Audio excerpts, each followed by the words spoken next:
Hello, COEX cadets! Welcome back to the COEX capsule. Are you ready to travel through time and learn about Colorado history? When was the last time you bit into a crisp apple or munched on a French fry? Do you know where this food came from? For hundreds of years, Coloradans have planted, harvested, and distributed the food we eat every day.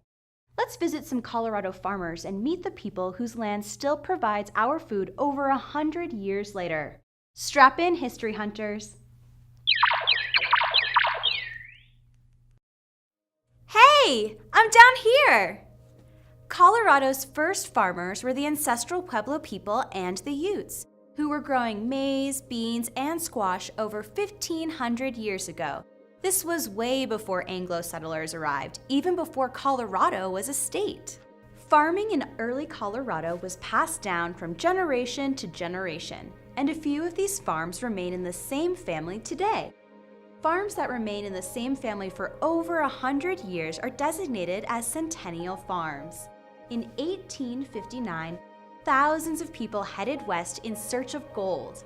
Colorado's population drastically increased and these gold seekers were hungry. But they couldn't just visit a grocery store or a restaurant because there were none. Instead, they had to start growing their own food. In the late 1880s, a man named Charles Becher, a merchant from Colorado, went on a holiday to Germany and met a group of sugar beet farmers. Legend has it, Charles filled his suitcase with seeds and headed back to the U.S. What kind of seeds did Charles take back to Colorado? Sugar beet seeds, of course.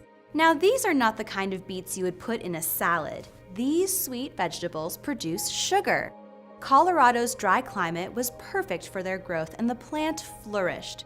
From 1890 to 1960, sugar beets became Colorado's main cash crop. On the western side of the state, a different kind of crop became popular. Because of its dry, cool nights and warm, sunny days, the western slope became an ideal place for fruit trees. Colorado apples became a huge hit, and with the ever-expanding U.S. Railroad, Colorado farmers were able to distribute fruit all over the country. Before insecticides and other scientific methods were used to protect crops, farmers had to come up with some pretty interesting ways to keep those pesky bugs and vermin from eating our fruits and vegetables. In the early 1900s, Colorado peach trees were invaded by peach borers. What's a peach borer, you ask? It's a worm. These sneaky worms would bore their way into the base of the tree and kill it from the inside. So farmers tied gunny sacks soaked with sweet, sugary chemicals around the base of the tree.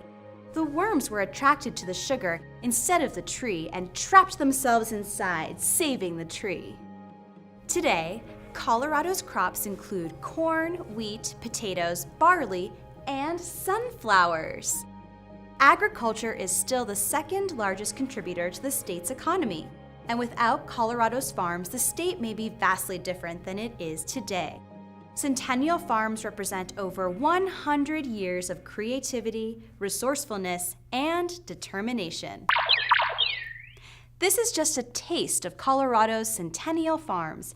If you'd like to discover more amazing stories about these tenacious men and women, check out the full episode of Colorado Experience. And be sure to hang out and take our COEX Jr. Centennial Farms quiz. Hey again, history hunters. Let's see how much you've learned. What is a Centennial Farm? A farm that is 25 years old, 50 years old, or 100 years old? If you answered a farm over 100 years old, you got it. Next question. What kind of seeds did Charles Becher bring back from Germany in his suitcase? Sunflower seeds, sugar beet seeds, or watermelon seeds? If you said sugar beet seeds, you got it right. Last question. What is a peach borer? Is it a beetle, a groundhog, or a worm? If you answered a worm, you're correct. I'll see you next time, history hunters.